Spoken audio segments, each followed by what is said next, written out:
வணக்கம் மக்களே, மற்றும் ஒரு காணொலியில் உங்களை சந்தித்துக் கொள்வது மிக்க மகிழ்ச்சி அடைகின்றேன். அதாவது நாங்கள் இன்றைக்கு இதில் பார்க்க போகிற காணொலி என்னவென்றால், கில்லி படம். அதாவது தளபதியின்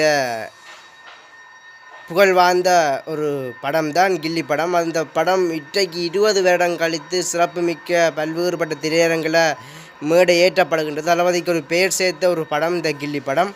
அதில் ஆரம்பத்தில் இந்த படத்தில் தளபதியாக நடிக்க நின்றவர் விக்ரம், திரிசாக்கு பதிலாக ஜோதிகா, அதில் தளபதியின விஜய் இந்த தந்தைக்கு பதிலாக தியாகராயா, தாய்க்கு பதிலாக ஊர்வசி எனப்படுகின்ற பெண்களை நடிக்க இருந்தார்கள். மக்களே, அவர்கள் நடித்திருந்தால் இந்த படம் தோல்வியை தழுவியிருக்கும்.